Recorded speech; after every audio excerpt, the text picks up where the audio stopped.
ప్రభునందు ప్రియులైన మీకందరికీ యేసు క్రీస్తు ప్రభువారి నామములో శుభవందనాలు తెలియజేస్తూ ఉన్నాం. దైవజనులు బ్రదర్ భక్త సింగ్ గారి పరిచర్యలో నుండి అలసిన వాణిని ఊరడించు మాటలు. జూన్ 2.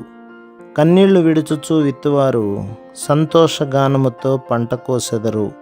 కీర్తన గ్రంథం 126 అధ్యాయం 5వ వచనం.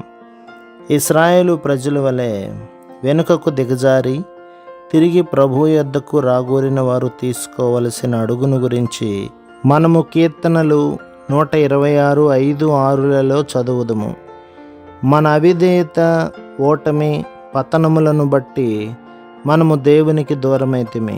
మన మొదటి ప్రేమను, ప్రార్థనా భారమును, దేవుని వాక్యమునందలి ఆసక్తిని కోల్పోతిమి. ఇట్టి దౌర్భాగ్యకరమైన పరిస్థితిలో మనము ఉండి ఇతరులు కూడా దారి తొలుగుటకు కారణమైతిమి.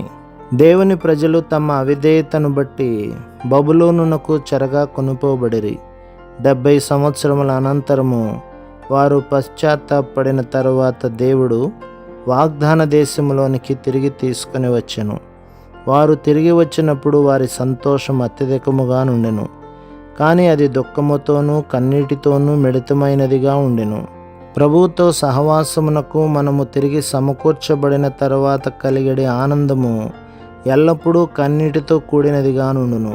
ప్రకటన 2-3 అధ్యాయములలో 7 సంఘములలోని 5 విశ్వాసులను ప్రభువు పశ్చాత్తాపపడమని పిలుచుచున్నాడు. ఎఫెసు సంఘముపై మోపబడిన దోషారోపణ మొదటి ప్రేమను విడిచిపెట్టుట. ప్రకటన గ్రంథం 2వ అధ్యాయం 4వ వచనం. ఎఫెసులోని విశ్వాసులు అన్ని జనులకు అపోస్తలుడైన పౌలు చేతనే గాక అతని సహాయకుడైన తిమోతి చేతను, యేసు ప్రభు యొక్క 12 మంది శిష్యులలో ఒకడైన యోహాను చేత కూడా బోధింపబడిరి. అయినను వారు తమ మొదటి ప్రేమను కోల్పోయినప్పుడు ప్రభు వారిని కఠినముగా ఖండించెను. కొన్నిసార్లు మనం కూడా అట్టి అనుభవము కలిగి ఉందము. మనము శోధనలచే మోసగించబడి చల్లగా శ్రద్ధ లేని వారముగా నగుదుము. మన ప్రార్థనా భారము తగ్గిపోయి నశించు ఆత్మల విషయంలో పట్టింపు లేని వారముగా నుందుము. ఇంకనూ దౌర్భాగ్యకరమైన విషయమేమనగా ఇట్టి స్థితిలో ఉండి మనము నిశ్చింతగా నుందుము. కానీ కృపగల దేవుడు తన శాశ్వతమైన ప్రేమను బట్టి మనలను తన యొద్దకు ఆకర్షించుకొనును. మనలను మనం తగ్గించుకొని ఆయన యొద్దకు తిరిగి వచ్చుదుముగాక. అప్పుడు ఆయన మనము కోల్పోయిన సంతోషమును, సమాధానమును తిరిగి సమకూర్చును. మన సంతోషముతో కన్నీరు మిళితమగును. ప్రభువును దుఃఖపరిచిన దానిని బట్టి, మనము కోల్పోయిన అవకాశములను బట్టి, ఇతరులను దారి తొలగించుటను బట్టి మనము కన్నీరు కార్చుదుము.